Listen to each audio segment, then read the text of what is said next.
yugis menga janchu lam menga janchu de lam shetakpe ngundro churchu lokchu chas. So in the introduction, which I'm not reading the whole introduction because it's written in verses in Tibetan with beautiful poetry, but quite difficult to understand. But the conclusion, he says, okay, I go a little bit behind. I will read it the whole thing, one thing. Namo Guru Sumati Kirti, Namo Guru Sumati Munindra Vajradrika. So he starts by making praise. As I praise and I take refuge in the Guru, Lama inseparable from Lama Tsongkhapa and from Buddha Shakyamuni and Vajradhara.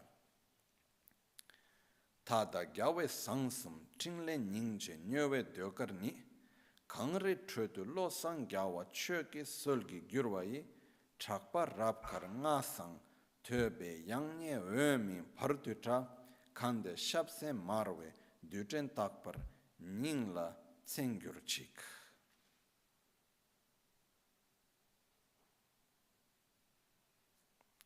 Lamgi ngowo changdang korimnam lekpar togne drube chok nye pas. So we start by making praise to Guru Buddha. Then Phabongkha Rinpoche says, Lamgi ngowo changdang korimnams, the essence of each step of the path, its order and its number, as I was saying before, the ingredients that we need to cook enlightenment, the ingredients on the path to enlightenment, which in Tibetan is called Lamgi ngowo, Trang, and Korim, which means we have the order, Korim, Trang, the amount, how many are there, and ngowo, it's their nature, what they are. So we need to understand what are the different steps, how many are there, and what is the correct order to follow them. Lek partone drube choknyepa, once understanding correctly there's different steps of the path to enlightenment, and reaching the moment in which you truly need to realize it. So you have listened, you have comprehended, but now you need to familiarize yourself with it. Lama tuban dorje changchembo yapse gyubar cheba ningne dus. First, I pay respect from the depths of my heart to Guru Buddha Shakyamuni, great Vajradhara, and all the gurus of the lineage. Changme kalpar tsensam töbayang, nyebar kawe jamgu ningyugis menga janchu delam shetrakpes, ngundro jorcho lokcho kowar chas.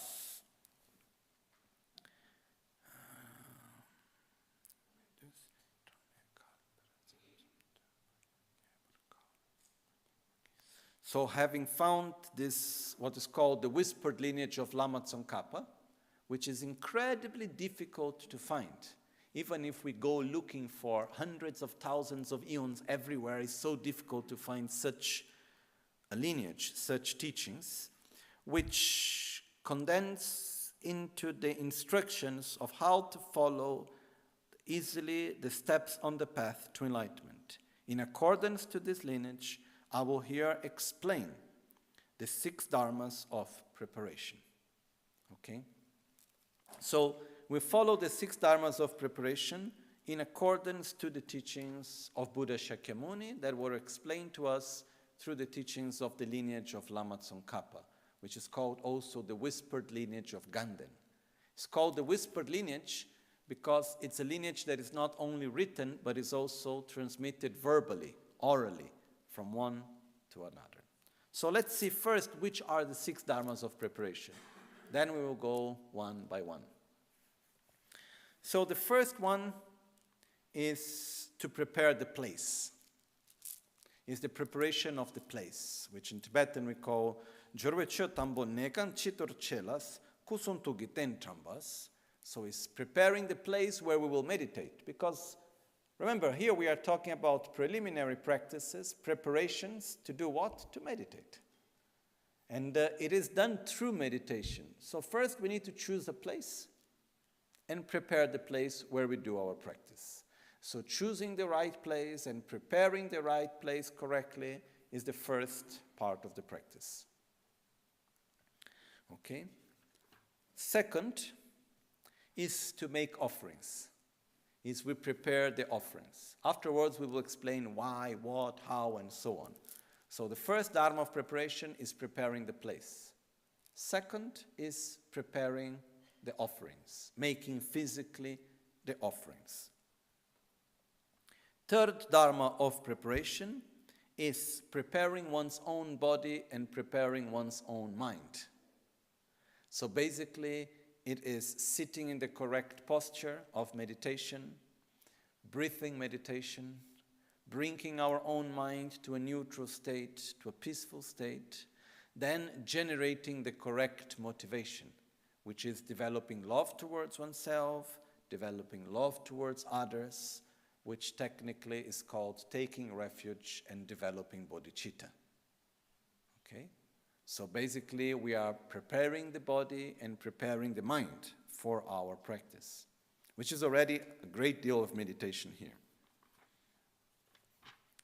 Then we go to the fourth practice, fourth dharma of preparation, which is generating the merit field, the field of merit, which is in which we do the visualization of Guru Buddha, of the holy beings in front of us, which is the part in which we begin to do what we call the accumulation of merit and purification of negativities. That we will explain after, one by one, why, how, and so on.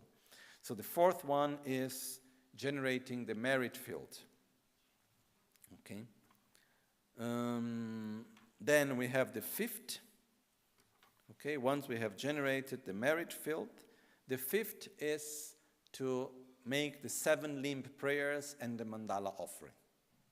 So this is called the fifth, is the 7 limb prayers and mandala offering, in which there is prostrations, offerings, purifying one's own negativities, accumulating merits through rejoicing, requesting Guru Buddha to remain with us, requesting the teachings of Dharma, dedication, and then finally the mandala offering. And then we have the sixth dharma of preparation, which is requesting and receiving the blessings. Okay? So basically, these are the 6 dharmas of preparation. So we go, if we see once again,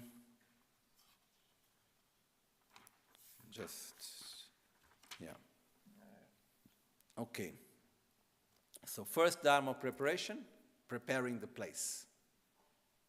Second, preparing one's own self, preparing the body and the mind. Okay, generating the right motivation. Third, we have making offerings. No, sorry, making offerings is the second. I just made it. First one is we prepare the place. Second, we make offerings. Third, we prepare the body and the mind. Okay? Then fourth, we visualize the field of merit. Fifth, we make the 7 limb prayers and mandala offering. Seventh, we request and receive the blessings. Simple. No? Okay? What we will also do is that actually the text that we recite this morning and that we recite very often, the Guru Puja, the most of the Guru Puja, 80% of the Guru Puja is the preliminary practices. Okay? And there the verses, they guide us through the preliminary practices in a very clear way. So we will also follow together with it. So we also get more familiarized with the Guru Puja and what are each one of the steps and so on.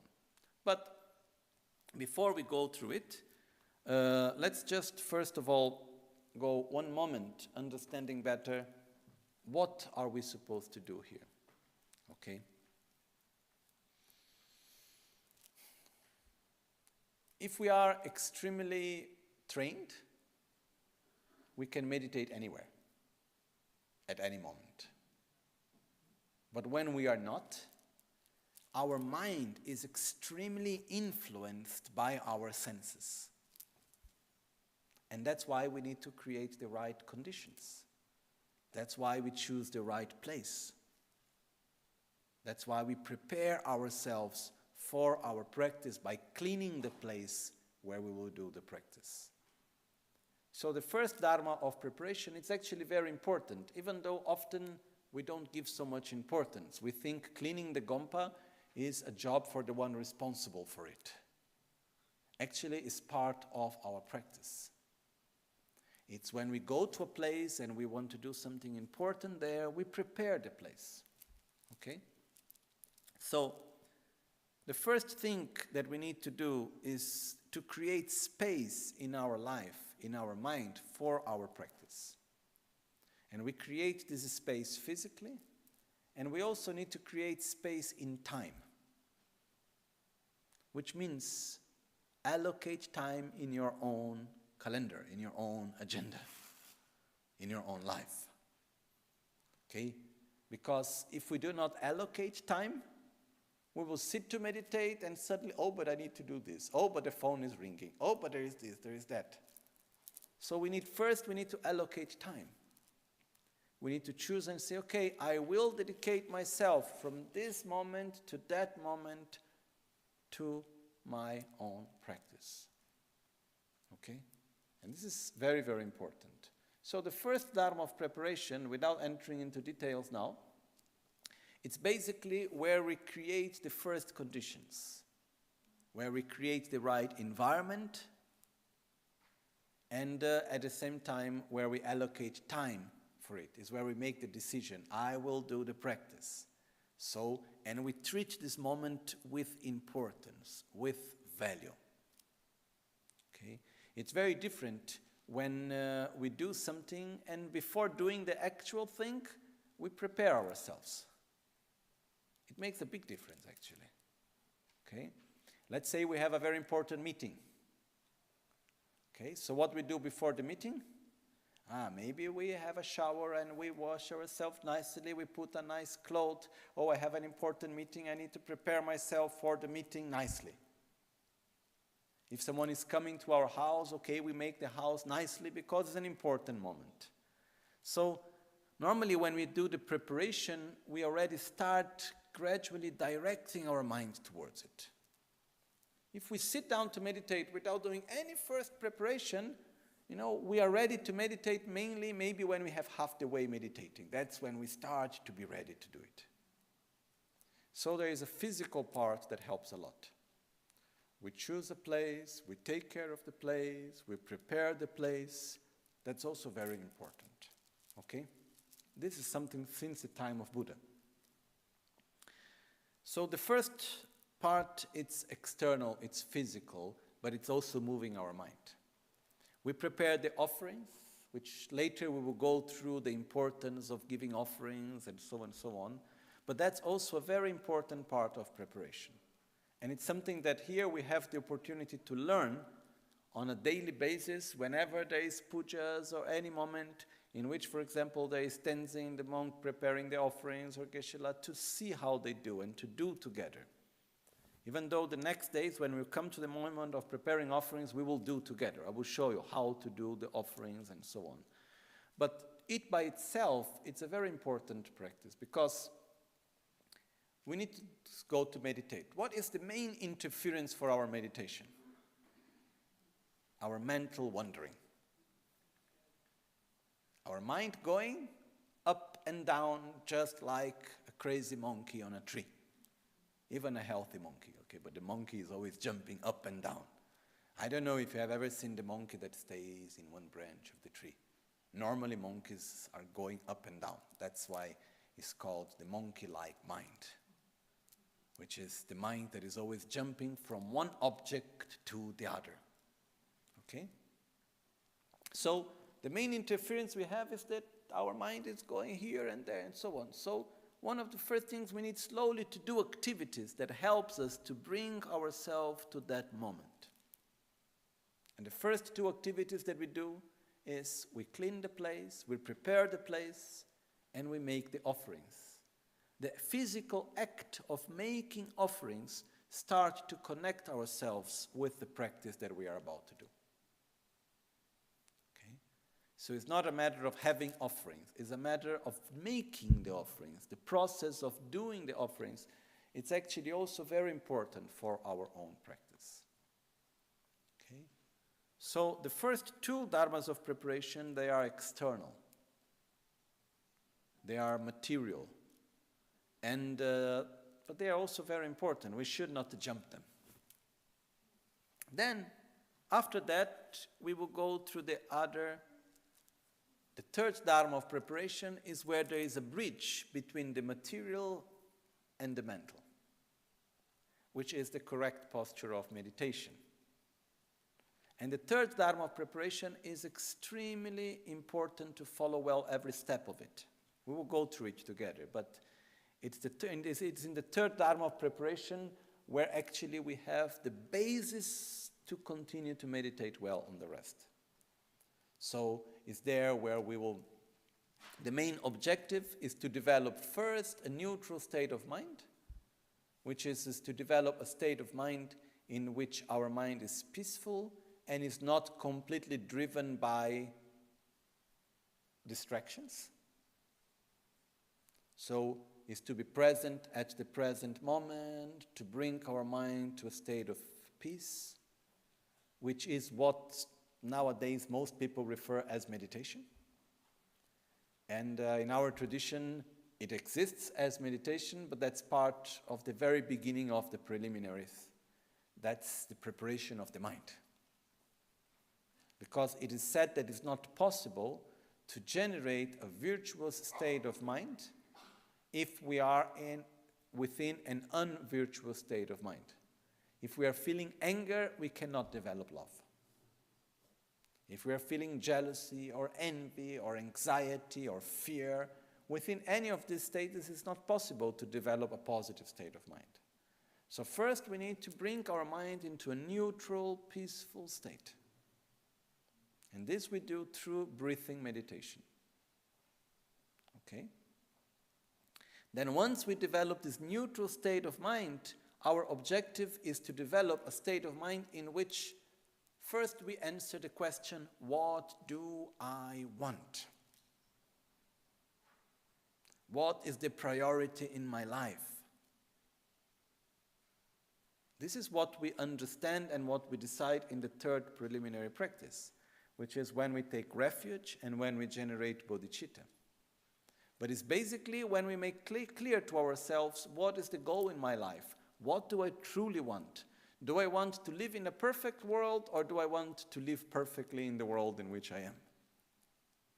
Do I want to develop my inner qualities, or do I want to change the world that surrounds me? That's where we actually do it. So we meditate on the Four Noble Truths, we understand samsara, we develop the state of love towards ourselves, we make clear to ourselves what we want, what we do not want, and then we do the practice of taking refuge. And then the next step within the third preliminary practices is where we go beyond our own selfishness. It's also part of the preliminary practices of the third dharma of preparation to allow oneself to go beyond one's own selfishness and to develop a state of love and altruism. Okay? So when did we finish to prepare the mind? When we develop a state of love towards ourselves and love towards others. That's the mental state that we need to develop in order to have our mind in the right place. And someone could say, oh, but that's quite complicated, that's quite long. Yes. That's why it's from all the preliminaries, for me, this is the third one is the most important. And the one in which we need to give more time and more attention. Okay? So this we have the third part in which we prepare the body and we prepare the mind. Breathing meditation, meditating on the Four Noble Truths, understanding what is happiness, what is suffering, making a clear decision what we want for our life, directing our energy and our own desires and aspirations. That's what we call after taking refuge. Then understanding that selfishly speaking is better to be altruistic, allowing ourselves to let go this strong attachment to the I and the my, opening our heart towards others, committing to develop one's own qualities in order to help others, so-called developing bodhicitta. Okay? Once we have finished this, which means when do we complete the third dharma of preparation, in few words? When we reach a state in which we are able to bring our mind to a state of calm and peace, within love towards oneself and love towards others. This is the third dharma of preparation. On the basis of this, then we will continue the rest of the path.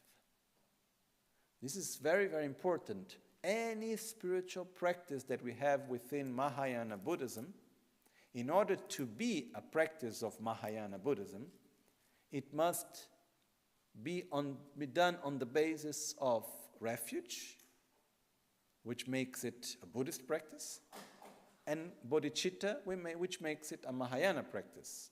And afterwards we will explain it on details what it means one or the other. Okay?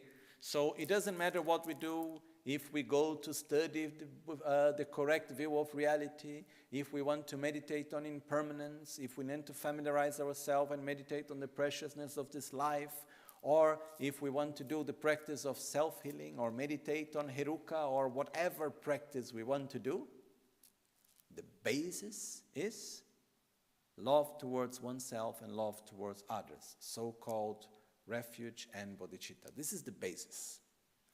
But what happens very often is that if you see, well, every practice that we may do, in the very beginning there is Sangye Jodanzo Ge Jonamla, Janjo Bardo Dani Kepsuche, Dage Jenso Gibe Sonamge, Drola Pencher Sangye Drubrasho. In the Buddha, Dharma, and Sangha, I take refuge into enlightenment. Through the practice of generosity and the other perfections, may I attain Buddhahood for the benefit of all sentient beings. So here we are developing the basis. But what is the danger here? That we get so used to recite these verses that at one point it's just recitation. That's why we need to give space. We need to give time to truly develop the basis. Because I'm sorry to put in this way, but what happens often to many of us, not only here in Italy, in the Western world, but also in Tibet and other places, is we like so much to go to the higher levels that we try to jump the first steps. And when we try to jump the first steps, there is this sort of wonderful feeling because we imagine ourselves going to the high levels, and because the sadhana of Heruka and Vajrayogini and Yamantaka and Guyastamaja and this and that, wonderful things, most great and deepest of my respect. And we see the preliminary practice as something not that important. That's just for beginners. What are you? You know. How do you know if you are a beginner or not?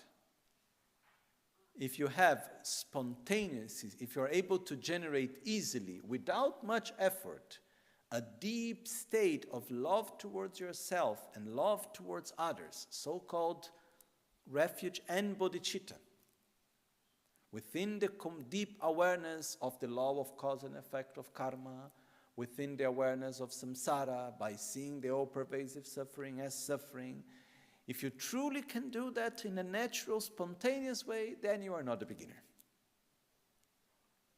If this doesn't come yet spontaneously, then we are beginners. And there's nothing wrong in being beginners. It simply means we need to put effort into the first steps. It's important to know what are the steps that come after. But we need to put effort into the first steps. Okay? And it's beautiful to do it. Because there is also something that gives a very profound sense of satisfaction and also a profound sense of, how do you call that in English now? Self-esteem. Which is If I always look a faraway place, oh, it would be so nice to go there, and I'm never able to reach there, at some point we start saying, oh, maybe I am not capable, it is not possible.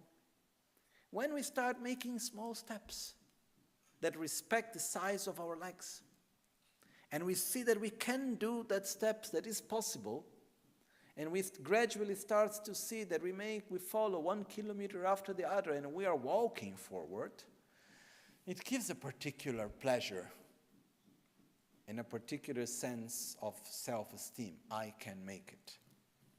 And that's very, very, very important on our path. Okay. So this is another reason why the preliminary practices are so important, why the dharmas of preparation are so important. So, the fourth dharma of preparation is connected with the fifth and the sixth. And it is based on one simple concept. We cannot experience that for which we have not created the causes. It's not possible to experience a result if we do not have the causes. It's quite simple, no? In order for me to experience a result, I must first have the causes. And in order for me to avoid a result, I must avoid the causes. Okay? So, here we come from a very basic understanding of the law of karma, which is there is no results without causes, and all the causes, unless they are destroyed, sooner or later they manifest into results. That's quite simple. If we plant a seed, if that seed is not burned and destroyed, sooner or later, when it gets moisture, water, and sun, what will happen to that seed? It will ripen and becomes gradually a plant, and it will gradually become a tree and will give its own fruits. Okay? So, what happens is that sometimes we go a lot through conceptual understanding. For example, on the importance of patience and the understanding of impermanence, or the correct view of reality, and many different aspects of the path. We can go through a lot of conceptual understanding about it.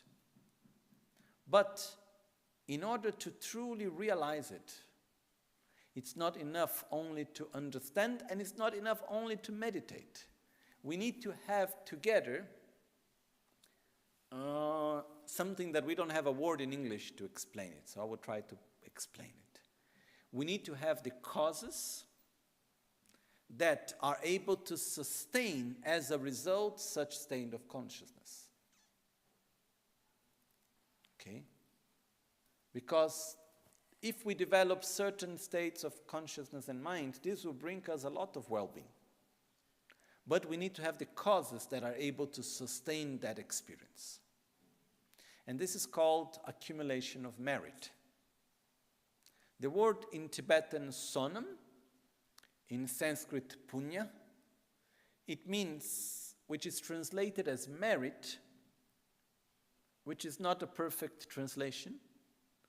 The meaning is creating the causes, accumulating the causes of the virtuous results, the positive results that we want to gain. In other words, it's like using a metaphor, which is not the best one, but somehow it explains. If I want to buy a house, or anything else, okay? First thing, I cannot buy the house if I don't have the money. Right?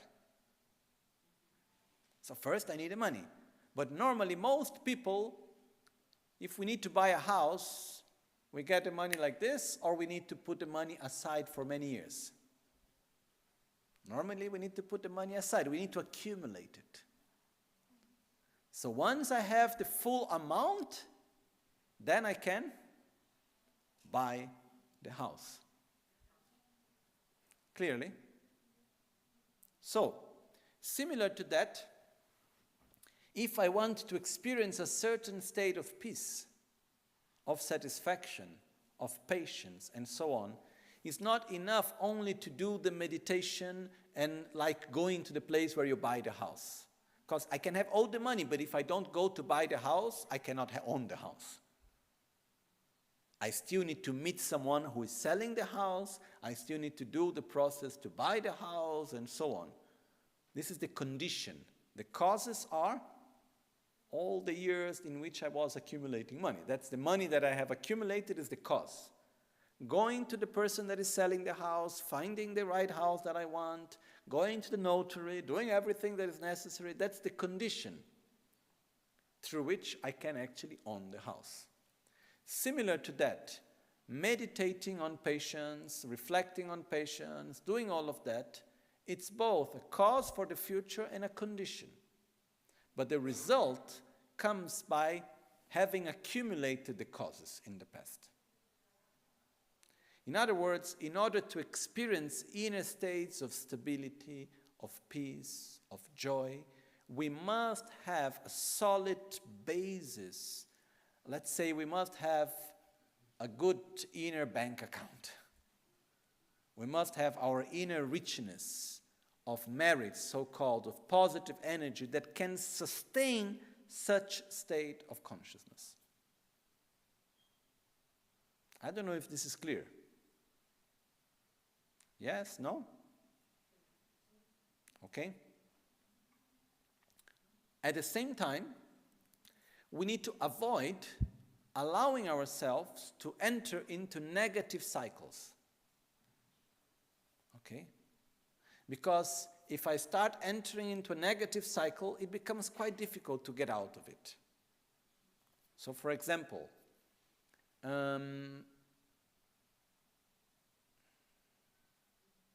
sickness. If we get very sick, it's like one time someone told me, I don't remember exactly where and who actually, but I heard that our body would actually be capable of curing itself, of healing from any sickness.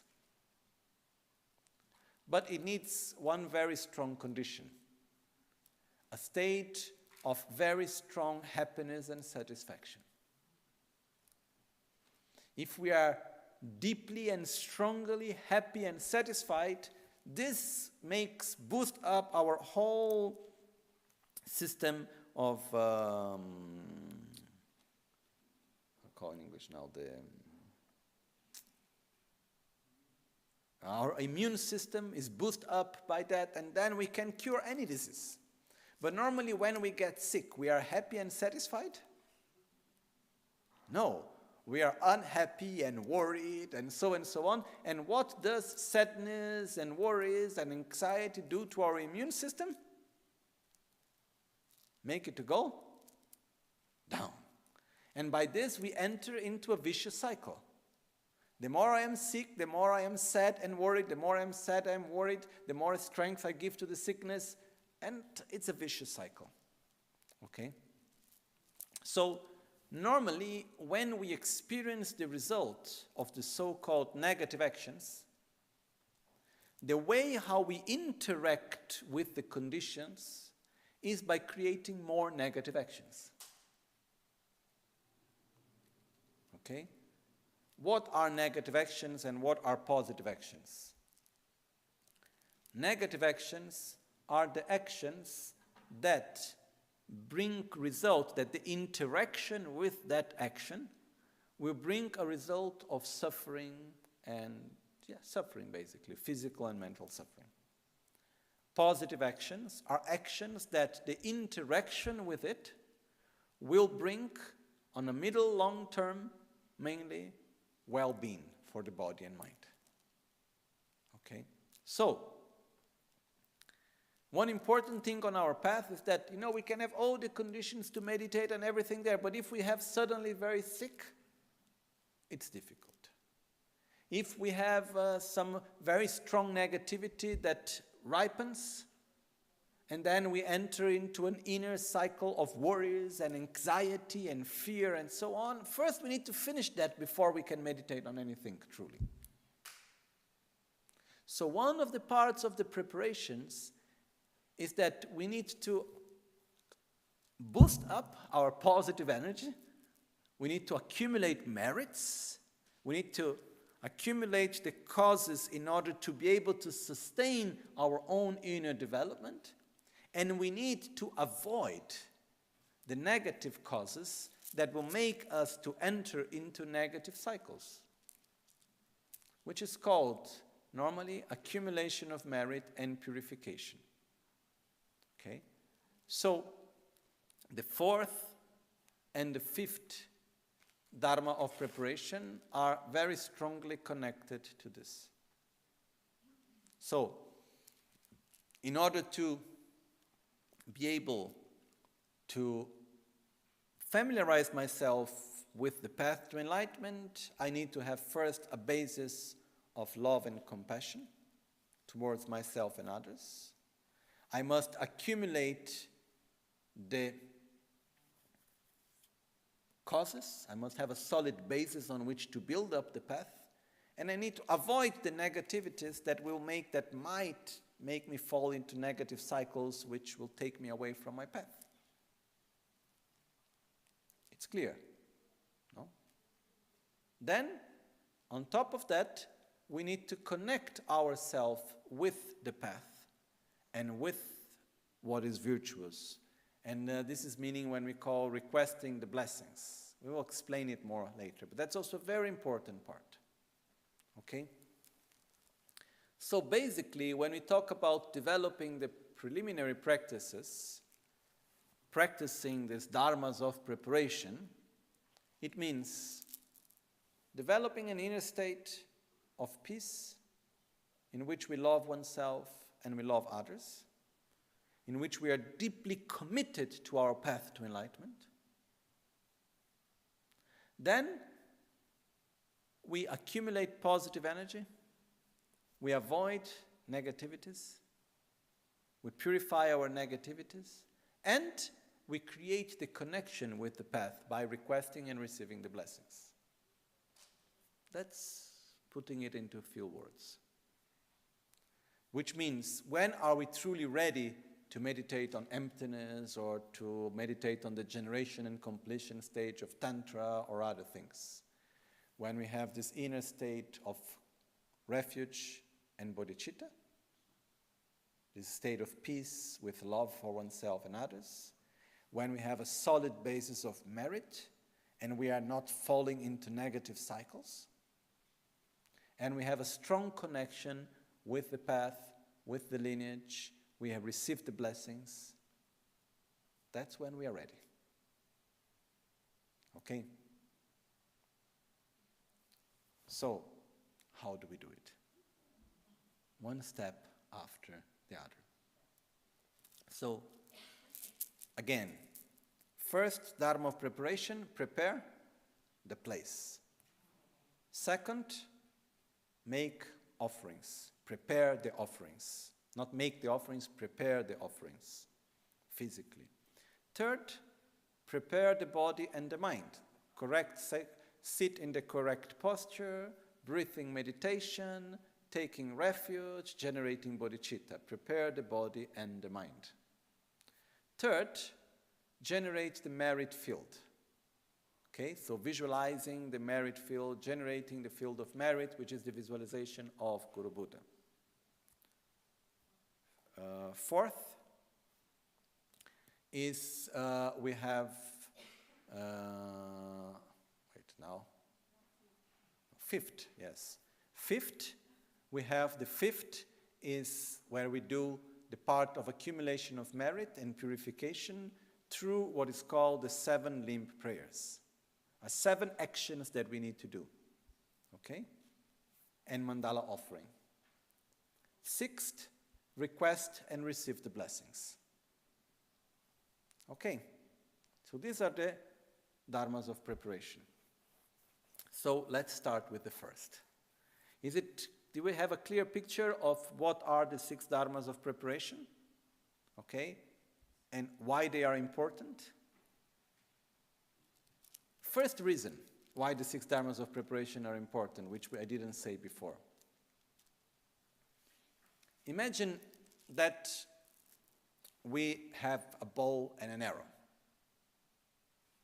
And we have a strong arm, we have a good bow and arrow, we can pull very well the bow with the arrow, and we can put a lot of strength and direction to it. But what happens if we do not put it into the right direction? We can have a complete wrong result. The result that we gain is not based only on how strong we are and how strongly we pull the bow with the arrow. The main result is this together with the direction that I give. Okay? So every action that we do, what determines the action and the results that the actions will have, it's mainly the motivation, which is the direction. The actual action is pulling the bow and letting the arrow go. That's doing the action. But the direction that it will have, it depends on our motivation. It depends on what I want. So the first question that we always need to put to ourselves is, what do I want? And I can make hundreds of millions of mantras.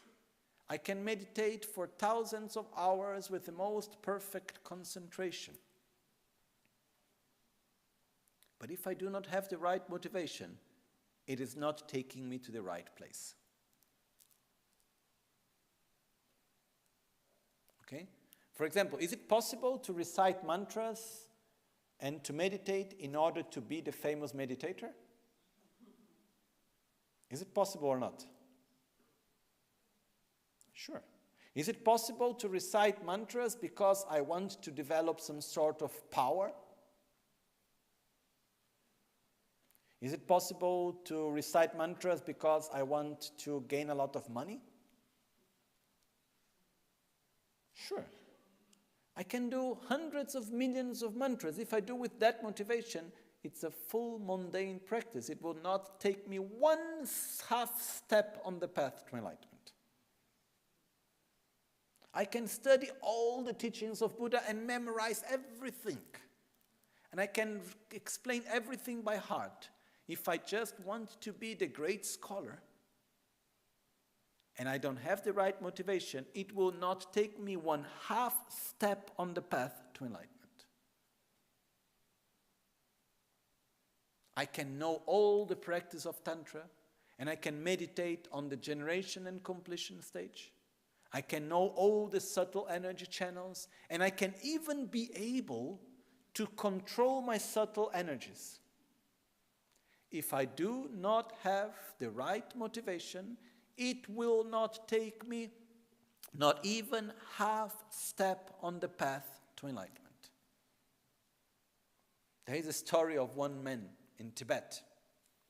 He had a wrong understanding of the practice. And he was doing the sadhana of Yamantaka. And he started doing the practice of Yamantaka without going first through the preliminaries. So he didn't have any particular motivation.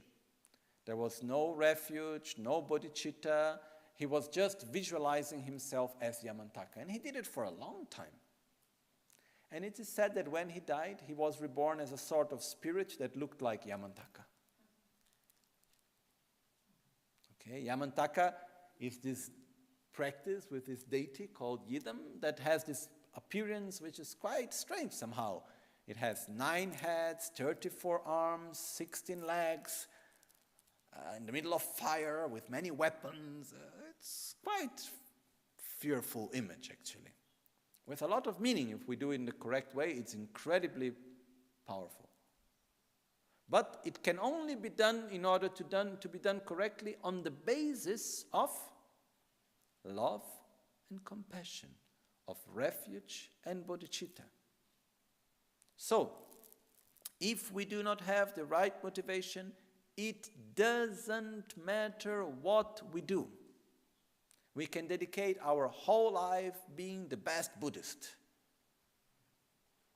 If we do not have the right motivation, we do not make one step on our spiritual path to enlightenment.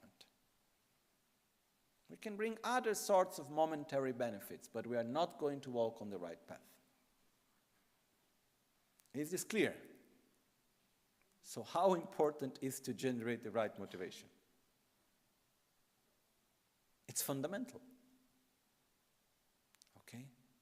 So the preliminaries, first part of the preliminaries is developing the right motivation. So it's so important, truly speaking. Okay. Second, let's say that I want to buy the house. Finally, I understood which house I like to buy. Finally, I understood that my objective is that I want to buy the house. That's very good. But I need money. So next step is I need to accumulate money in order to buy the house. So it's similar to that. Once I know what I want and I have the right motivation, I need to accumulate merit. I need to have a solid basis that allows me to develop that state of consciousness, to walk on that path and eliminate my negativities in order to go together. The two walk together. And once I have that, and I have a strong connection through which I receive the blessings, which will give me the conditions to develop my own qualities, then I am truly ready to walk on the path. Okay? The beautiful thing is that when we are ready to walk on the path, we have already done many important steps. So the preliminaries are not something for beginners and are not something superficial. Are very deep, very profound. It's a practice for a lifetime also. Okay. So let's start with the first. Nekan chitorchela kusuntugi tentrambas. Nekan chitorchela kusuntugi tentrambas. Let me just check one thing first. 1 second.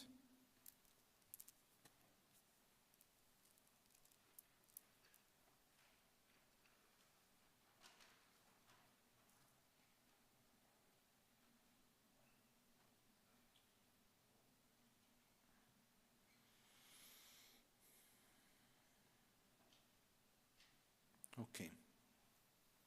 So,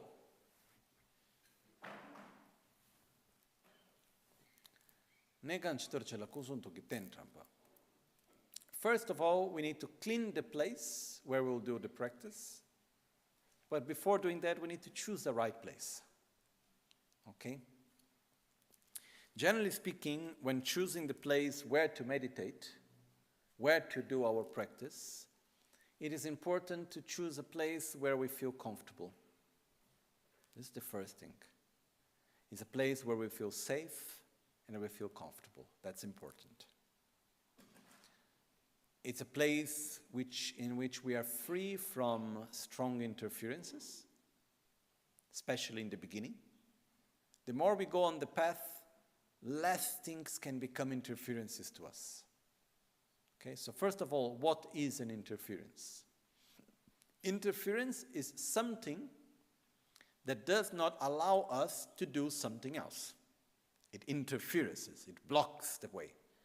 So if my objective is to sit and meditate, concentrated, strong noises may be an interference. Strong smell may be an interference. What happens if nearby someone is cooking something that I really like? And then I am meditating and there comes the smell. Where does my mind go? I am hungry. Oh, lunch. Okay, meditation is gone. Cool. So we need to look for a place where we feel safe and in the same time where we are protected from interferences, without allowing ourselves to go to the very extreme. The place where we meditate, having good conditions, is important, but it's not fundamental. We need to adapt to the conditions that we have. There was someone I knew that went to do retreat on meditation. This was in India, a very good practitioner. And initially he found one place in nature, far away from every noise of people and so on. And then when he reached there and he was start meditating, he got interference from the sound of the nearby waterfall. So there was always the sound of the water, and it was, okay, this is taking away my concentration. So he changed place. And he went to a place in the mountain, in a small hut, in the middle of the plantation of apples. Many apple trees, beautiful place. And after some time he said, oh, here also I have interferences because too many birds singing. Okay? Then this connects me to another story. True story.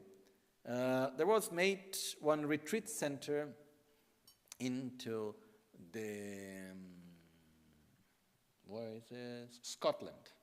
Okay? In Scotland, there was a retreat place. And then there was a monk.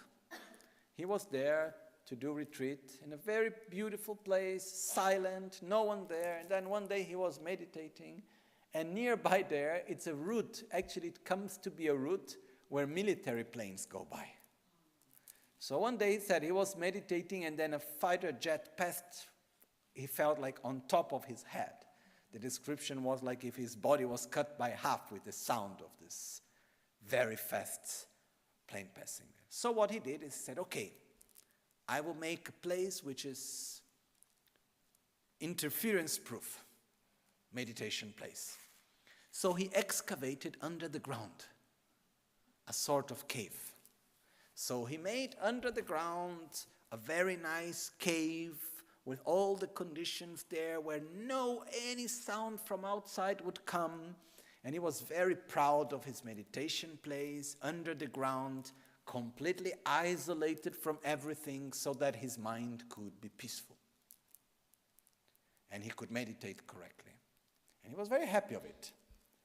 But what happened is that when he went to meditate there, he sat, and after some time he got a very strong interference of sound. He started listening to his own blood flow. He started listening to the little movements of the joints. He started having this sound of his own breath. And that's actually what happens if we go into a chamber that has any external sound, because our senses adapt, and the less external sounds we have, the more the sensibility of our hearing goes higher, and the more we listen to other sounds. So he couldn't stay meditating there.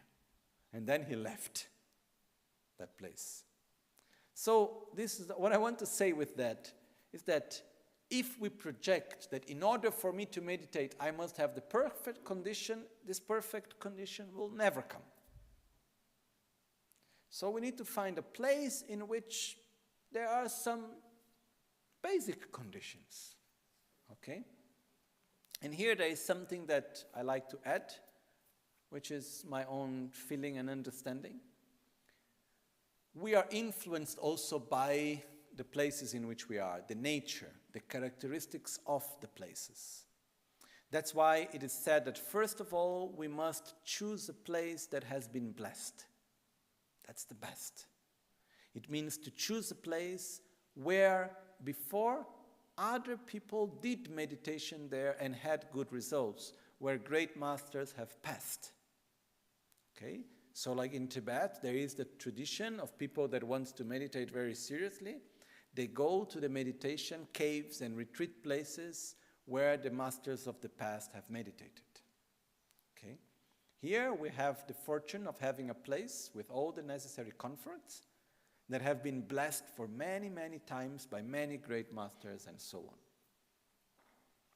But then there is another condition, which is the characteristics of the physical place. So, for example, what's one of the main differences when we go to the beach, to the seaside, and when we go to the, how do you say in English now? Il campo, the countryside, okay? Or when we are in the mountain.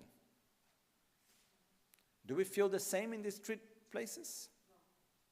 So, for example, according to Chinese medicine, from what I understood, it is said that when we go to the beach, it consumes our qi, our energy.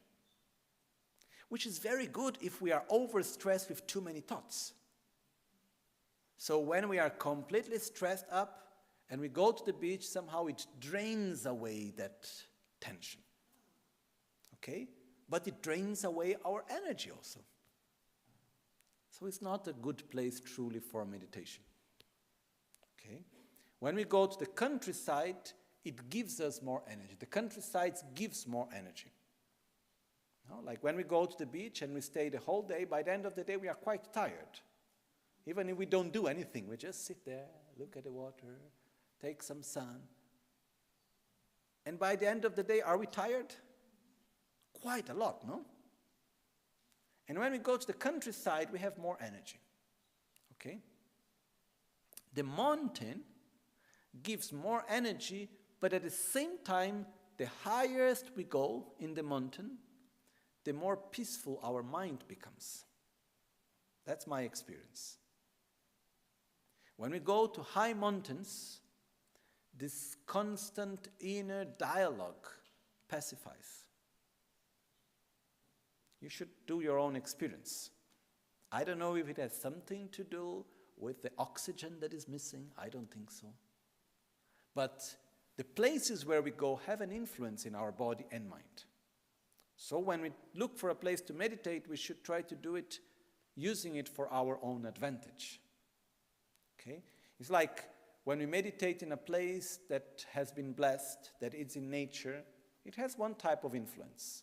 If we are meditating in the middle of a city with so many tensions around, so many things happen, because there is not only the pollution of the air and the pollution of the water, there is also the energetic pollution that is there of so much insatisfaction, so much anger, so much attachment, and all of this put together.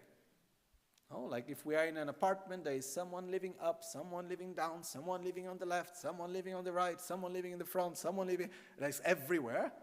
And most of the people that live around us, are they happy and peaceful? Not so much.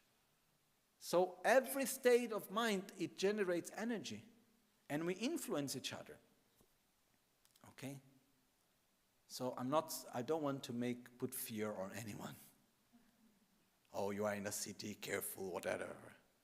What I'm saying is, if we live in a more superficial state of mind, we don't perceive so much these things. But when we want to go on a deeper state of consciousness, when we want to direct our mind well through meditation, we become more sensitive. So we need to find the right place. That's why we go to look for places where to practice and meditate. That's why Rinpoche wanted so much to create this place here in Albagnano, to create the right conditions for us to practice. Especially nowadays even, for example, we are not used anymore, our generation is not used anymore to go through hardships. Or not? If it's hot, good part of our attention would go to, it's too hot. If it's cold, good part of our attention would go to, oh, it's too cold. Or not? Okay, so here, for example, we have a place that is a blessed place. We are in nature. It's cool in summer and warm in winter. You know? So we have many positive conditions in this way. So we need to look for the right place. But I like to invite everyone, please, make your own experience of going to the mountain and just see how your mind reacts. Try to observe how your inner state changes according to the places where you go. There is an effect on it, okay? And all the places of nature have their own qualities. We need to observe ourselves how we are. Okay? And here in Albagnano, for example, there is one place which I like to go. It's if we just follow the road going upwards, when we arrive in Be and we continue towards Premeno, and then we continue until the road ends. We get to one place called Alpe Colle, and then from there we can still go with the car on an unpaved road, or we can start walking, and then we're already in a good place to start seeing how your mind reacts. Okay? So this is something. And the other day I went walking in the mountain somewhere else, and it was quite high. We were around 2,300 meters. And then I came down, and then there was this beautiful retreat house, no? We call refugio here. These houses where in the mountain where you can sleep and eat and so on. And they had very high volume music playing. And then I was thinking, why? And one of the thoughts that came to me is because most of us, we are not used to have our mind without many thoughts. So if suddenly we reach this state in which we are in a place and we don't have too many thoughts, we need to fill up with something, you know. So we need to talk, we need to make ourselves busy. So if you go to walk in the mountains, try not to talk. Try not to listen to music. Try not to fill up your mind with something. Just allow to experience that moment. Okay, but to have this experience. And I have one idea I just share here, so we put the seats, one day we may happen. There are a few places which I saw, half an hour by car from here, 40 minutes more or less by car from here, and a little bit walking, where we could even at one point buy an old hut in the middle of the mountain and restructure for the Sangha and have a retreat place. Because the mountains helps the mind to be more peaceful. And when we look, the great masters of Tibet and India, very often, where did they go to meditate? In the mountains. So there is a special importance for that. And that's also why we are now also having the project here in the center to make retreat houses around the temple in the forest. Because the place where we meditate makes a difference. Okay? So, but if we want to meditate with a more regular basis, are we able to be every day in the mountains to meditate? Are we able to be in a place such as here every day? For most of us, not. So, but we still can make the right place in our house, wherever we are. So, at your own house, wherever you find yourself, first thing, choose a corner. If you are able to have in your house one room that you dedicate for your spiritual practice, is the best. Okay? It depends on how big is the house of each one. But if you can have in your house one room that you dedicate for it, you know that is a room that when you enter that room, what's the function of being there? Is to reflect upon the path, is to meditate, is to follow your own spiritual path. Because normally, why do we have many rooms in a house? Because from a very, very practical level, how many rooms would we need in one house? Minimum. 1. No? Is it possible to have one room where we have kitchen, toilet, bed, sofa, everything in one room? There are some modern houses, open spaces. But technically speaking, we could have a very small room with everything inside. It's possible, or not? But normally, why do we make many rooms in one house? Because we give importance to the different activities that we do. So we want a place that will help us to sleep well. So we have a place to sleep. And we have a place to eat. And a place to sit and talk and pass some time together. We have different places for different reasons, and the bigger is the house, we can have a place to play music, we can have a place to watch movies, we can have a place to make exercise, we can have a place to read, and so on. No? Because a good house is a house that the space invites us to do the activity that we are supposed to be there. A house that is not a good house It's a house that when you go to the bedroom, you feel hungry. When you go to the kitchen, you feel sleepy. Okay, if you feel like sleeping when you go to the kitchen and you feel like eating when you go to the bedroom, that's not a good house. Okay? This is, many years ago I was reading a little bit of the Indian tradition called Vastu Shastra. It's a sort of Indian feng shui. And there it gives this definition. A good house is a house that where you go to the places where they are supposed to do the activities, you feel like doing that activity. Okay? So if we divide the spaces on our houses based on the activities that are important for us, if meditation is important for us, we should have a space dedicated for it. It's clear? Okay. If we do not have the possibility to have an actual room, then we create a corner. It can be in the living room, it can be in the place where we sleep, it can be any place. Toilet is not the best, but normally it will be or in the bedroom or in the living room. It would be one of the best for that. And then in this place is where we choose one corner, one place for our practice. And if you are able to have a fixed place for the practice, this is the best. Okay, so in this part, we have first we choose the place. Second, we prepare the altar. So when we prepare the altar is a place where we connect ourselves with our path. The altar is a place where we have representations of the path, that it connects us with our own qualities, which connects us to Buddha, Dharma, and Sangha. So, normally when we're making an altar, the height of the place where we make the altar, which can be a small shelf, it can be a sort of cupboard where we put the objects. The ideal height is that in the place of meditation, the altar is a little bit below the line of the horizon of our eyes.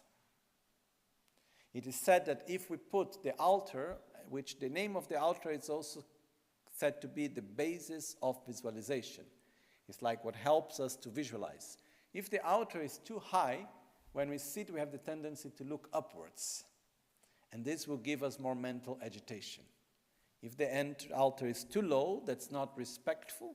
And at the same time, it will make us to look lower, which will give us more mental dullness, more mental, like our mind will be more like sleepy and foggy.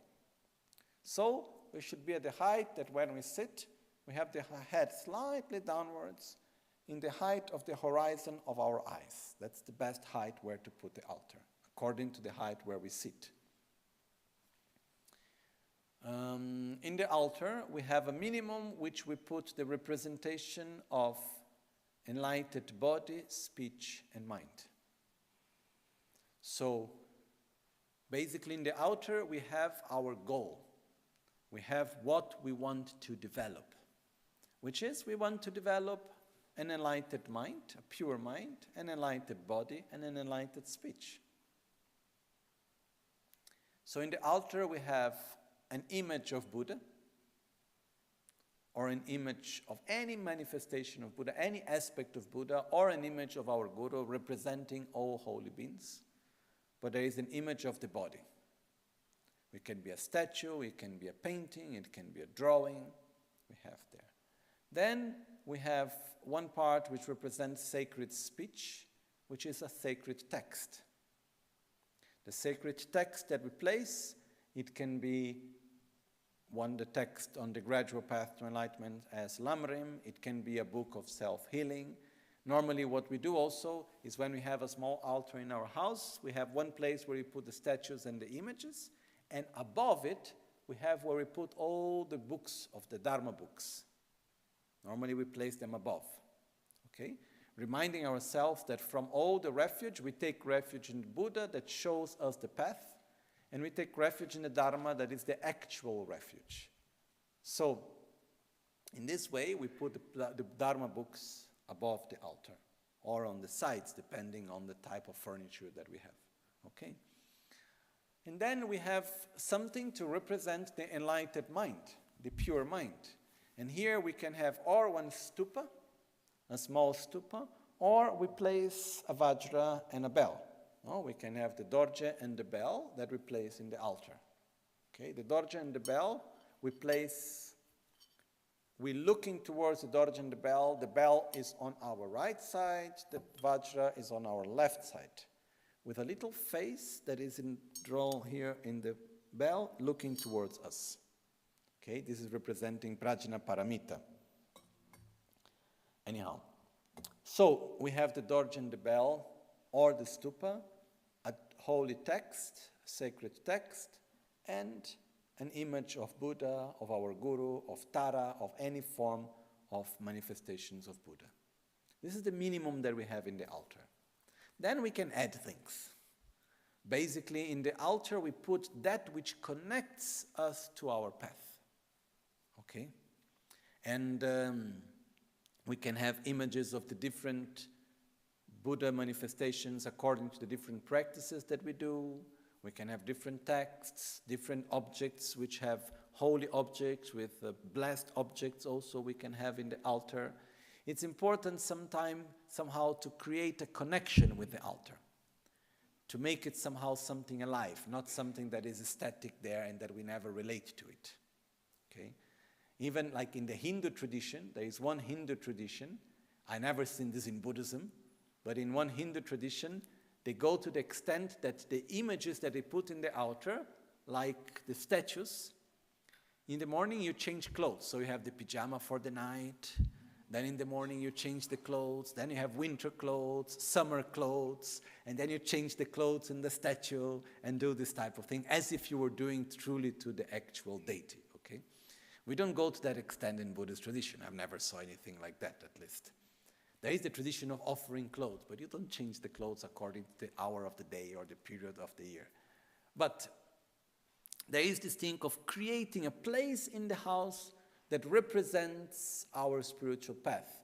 One of the meanings of the altar, as we have like here all the holy objects, is to represent our goal, to remind us of what do we actually want and the path that we want to follow.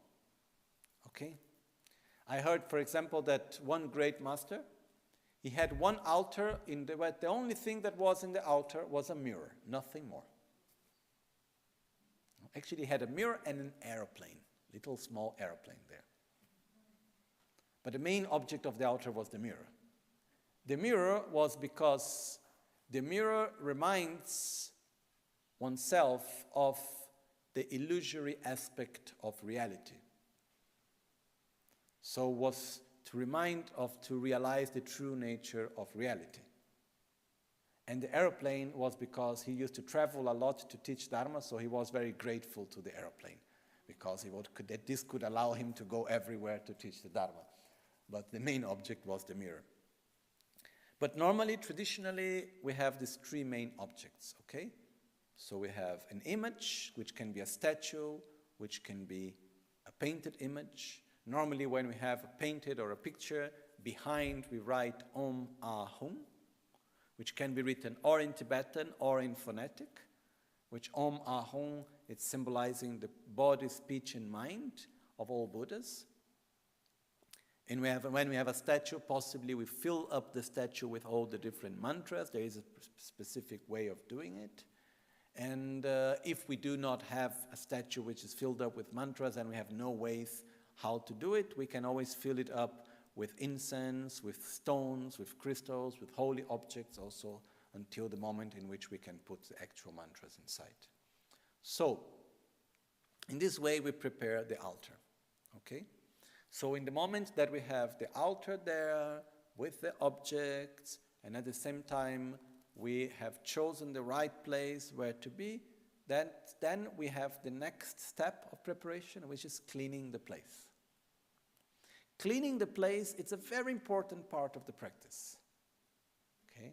And like the Dalai Lama in Tibet, which was the most important and respected person, not only from a spiritual perspective, but also he was the most important as being the king of Tibet in that specific aspect also. He had his own broom in his meditation place, that he used to clean the place. He had so many servants, but he had his own broom to clean the place before his practice. It had a yellow string attached to it, so to remind that was his broom. So in this way, what means is that before we go to do the practice, we prepare the place. Not only we have the altar, but we will clean the place. And this tradition is coming from the time of Buddha. It is said in the time of Buddha, there was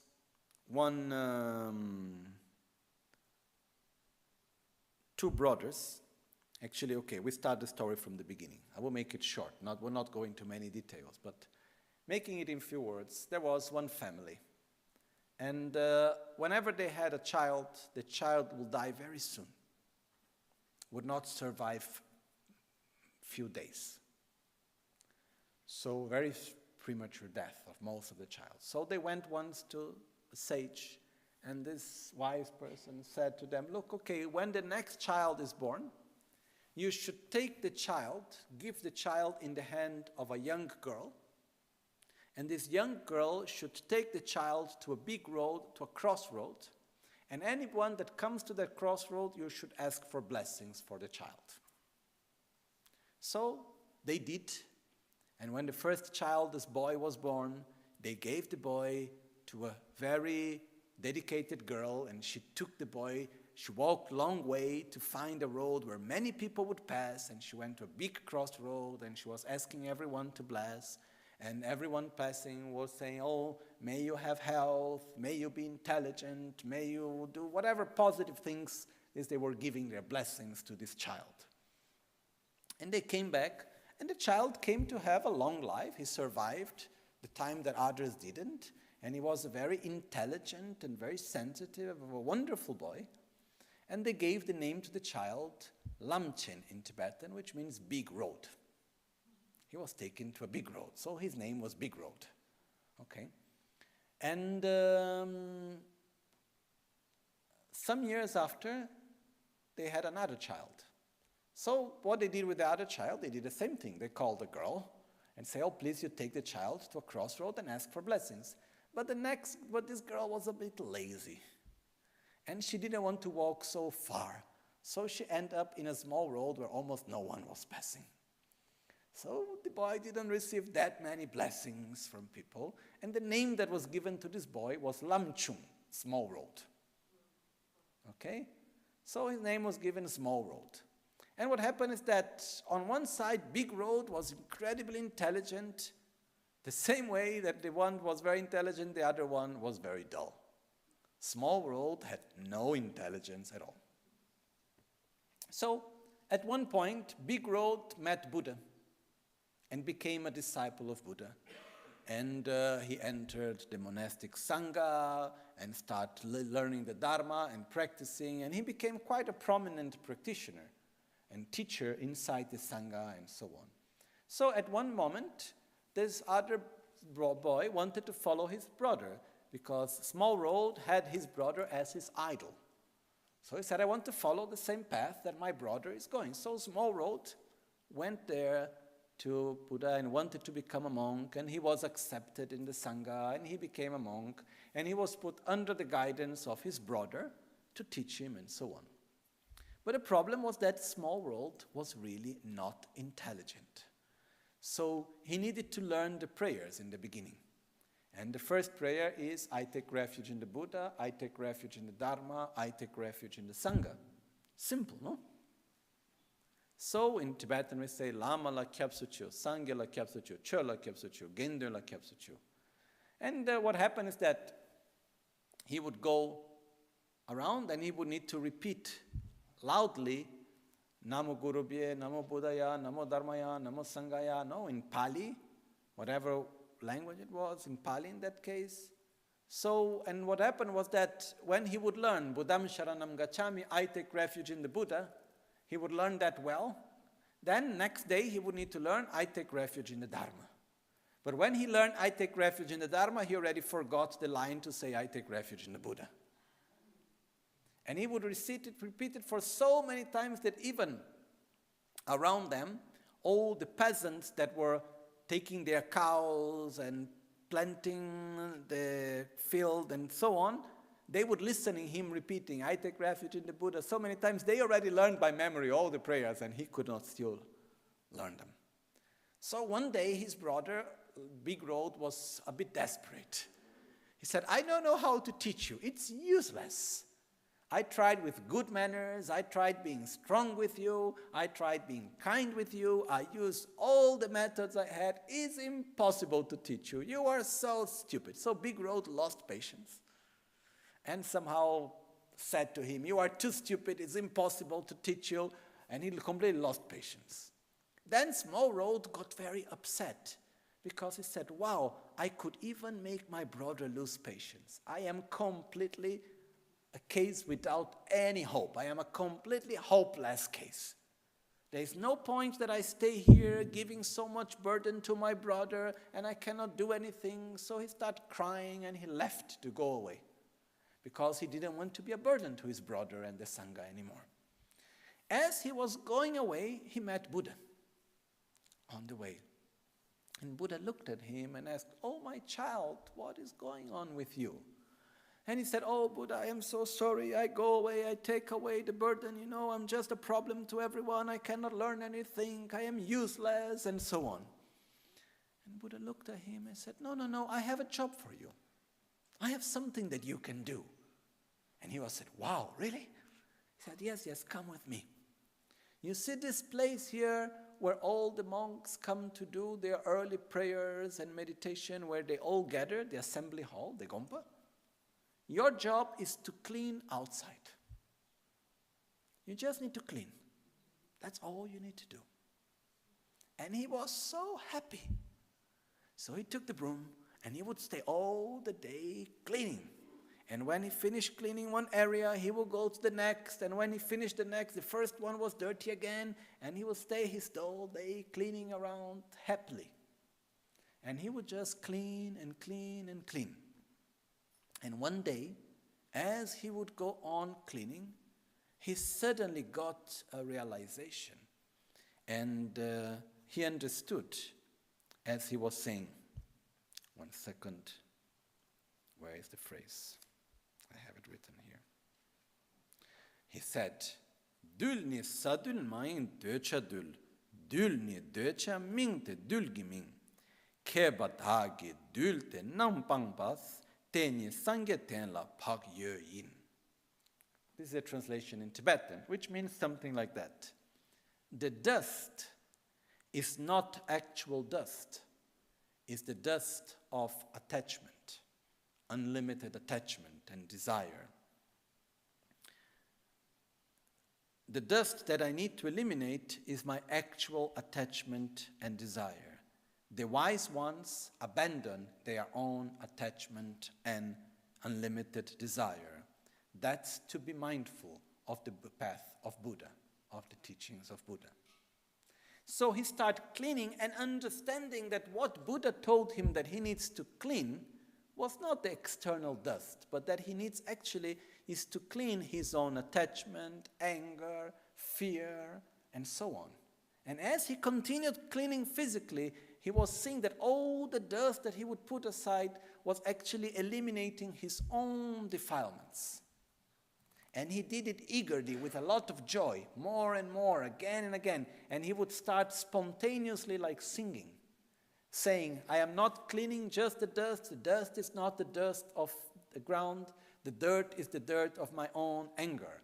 I clear away my anger as do the wise, and this is how I am aware of, I am conscious of the path of Buddha.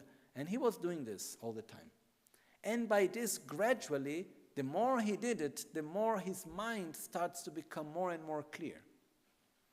And he starts to have a good understanding. And actually, through this process, his mind got more and more clear, up to a level where he could actually understand very well the teachings and learn well the teachings. And he was able to gain the realizations, and in that lifetime, to reach the state of an arhat. The arhat means he was able to overcome his own ignorance and overcome his own defilements and get out of his own samsara. So since that time came on the tradition of cleaning. Is that he's the one that started somehow that tradition through the teachings of Buddha. And so when we clean, before we do our practice, when we clean the place of practice like the Gompa or in our own house, when we take away the dirt, there is two ways of visualization. First one is we take away the dust, and we imagine that as we eliminate the dust, we eliminate our negative habits. Anger, jealousy, pride. We can focus on something specific. And then as we clean, we imagine that it is going away. Okay? We can recite the mantra of Vajrasattva. Om Vajrasattva Samaya Manupalaya Vajrasattva Tenopa Tishtadidro Me Bhava Sutokayo Me Bhava Supokayo Me Bhava Anurakto Me Bhava Sarva Siddhi Me Prayajan Sarva Karma Sutsam Tidam Shriyam Kuro Hom Ha Ha Ha Ho Bhagav Sarva Tata Gata Vajrama Me Minza Vajra Bhava Ma Samaya Sattva Ahum Pe. And as we do the mantra, or we just recite, the dirt is not the dirt of earth, it's the dirt of my sadness, it's the dirt of my attachment, and so on. And as we do the mantra, we remind ourselves that our nature is pure, is free from defilements. That's why we can eliminate the defilements. And then we concentrate on eliminating it, on disconnecting ourselves from that mental defilement. And we do this as we're cleaning. We can also do it when we are cleaning the house normally. Take advantage when we need to clean the house, or any moment we imagine that we are taking away our bad habits, our defilements, and so on. The other part is when we need to clean away stains. If we need to clean away a stain, we need to go there and wash it and go again through it. And this, we imagine that we are clearing our deep habits, the imprints, the negative imprints that are within our own mind. Okay? So, before we do our practice, it's good first to give a quick cleanup of the place where we do the practice. It doesn't matter if the place is clean or if the place is dirty. We go and we clean the place as a way to prepare ourselves for the practice. One of the reasons why we clean the place is because the place is important for us, and what we are about to do there is important. So giving importance to our practice, we clean the place. We take good care of the place. And here, as we are here in the center, we have a common place for practice, which is the Gompa here or upstairs. And it's very important for us to participate also in the cleaning. It's not, oh, that's a job for someone to do. Is this our place? Is this our holy place? Yes, so it's our part of our practice, it's our own benefit to participate into cleaning, both before and after. After, it's an act, when we finish, it's an act of respect. We put back our cushion, we try to keep it nice and neatly, because it's the respect for what we are doing here. Then, before is a respect for what we are about to do. And it makes a big difference. When we go to the place to do the practice, and before doing the practice, you clean a little bit around, or take a broom, or take the vacuum cleaner, or just take away a little bit of dust and prepare the place. This act of cleaning also makes a bridge between the previous action that we were doing, which could be anything, cooking, eating, talking, working, whatever we are doing, and the next activity, which is meditating. It makes a bridge between the two, helping us to settle down, to calm. We start preparing ourselves for what we're about to do. And this makes a big difference. Okay. So, in this way, we have this first part, which is preparing the place, finding the right place where we are going to do the practice.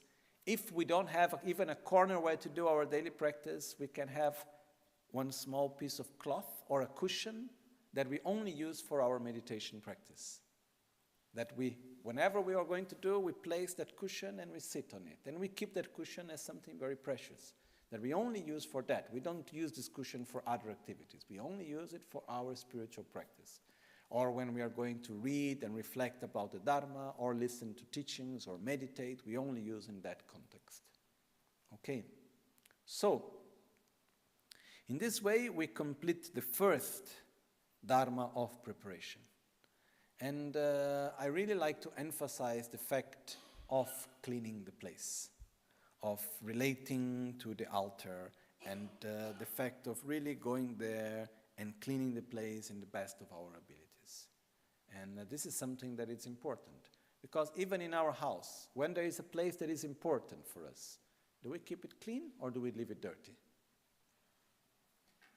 Normally, what do we do? We clean it. No?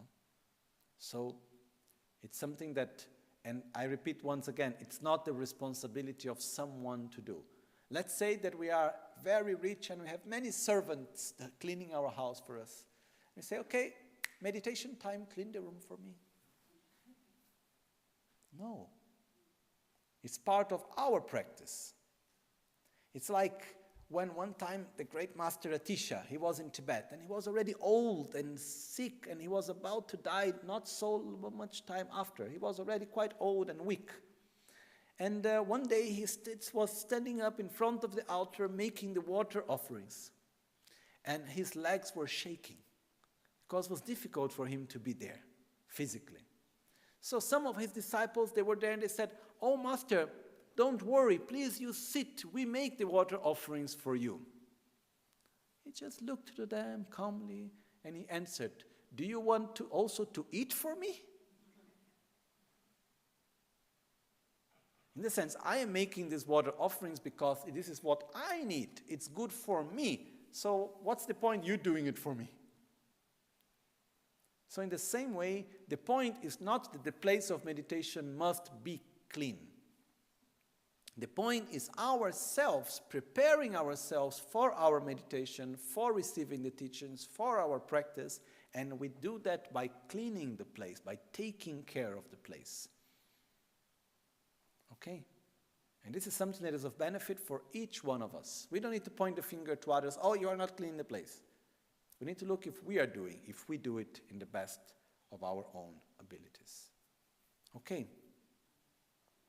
And there is no such thing, "Oh, but I am a senior practitioner, I don't need to clean the place." Okay, this is a very clear sign that you have not understood much.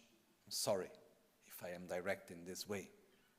In the sense that we are all here together and it's part of our own path, it's part of our own practice to do it in this way.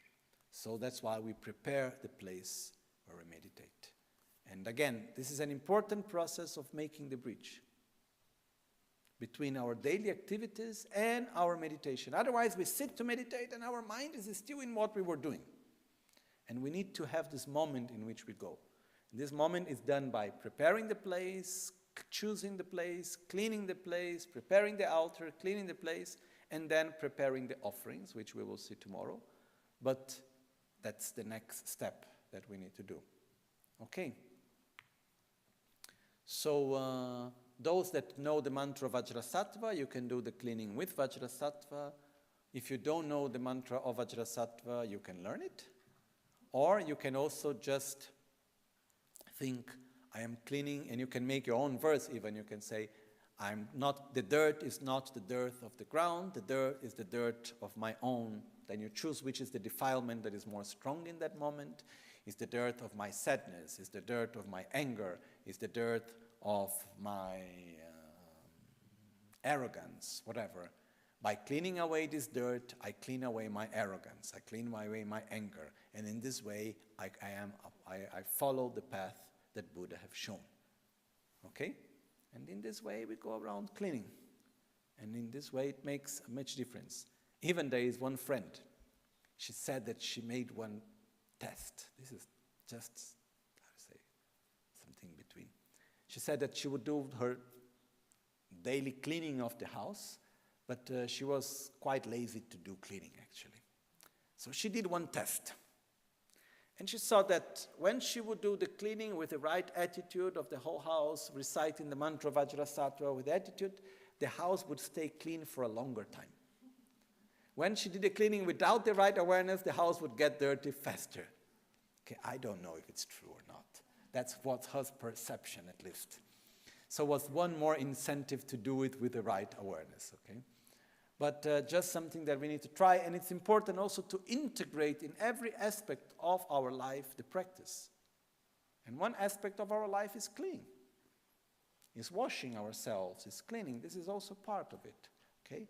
So it's also good that if we do the practice early in the morning, first we wash our face. We can have a shower or not, but at least some minimum washing, which is we clean ourselves as preparing ourselves for something important that is our practice also. Okay, so with this we conclude the part of giving a short introduction of the 6 dharmas of preparation. And the first part, which is choosing the place, preparing the place, placing the altar, okay? And we could go into many details, but I prefer to give more details in the parts which are a little bit more important and more difficult also, so I don't want to lose myself too much into details, okay? So I think it's quite clear, right? So this is the first part in which we start putting into practice, okay? So now we will stop here for lunch, okay? And just to remind, every morning I will be doing the preliminary practices with the text of the Guru Puja, together with self-healing every morning from 9 to 10:30, and then we have the teachings from 11 to 1:30, okay? Jetsun lame kutse rapten chin namkra tinle chokchur gepadam losan tempe dreme sasum ge drove munsela takto ne gyur che kewa kuntu yanda lama dang dralme cheke pela longche ching sadan lamge yente rapzo ne dorje change kopan yur tobe sho nimo dele tsendele nime kuyan delek shin ninsen takto delek pe kuncho sumke chinge loba kuncho sumke ngodrubot sol kuncho sumke tashi shu. At dawn or dusk, at night or midday, may the three jewels grant us their blessings. May they help us to achieve all realizations and sprinkle the path of our lives with various signs of auspiciousness. All'alba o al tramonto, di notte o durante il giorno, possano i 3 gioielli concederci le loro benedizioni, possano aiutarci ad ottenere tutte le realizzazioni e cospargere il sentiero della nostra vita con molti segni di buon auspicio. Omo ahum, omo ahum, omo ahum, Tenpa Lama Sangye Rinpoche, Kyopa Lama Tamche Rinpoche, Drimpa Lama Gendu Rinpoche, Kyabne Kuncho Sumla Chepa. Buon appetito, grazie a tutti.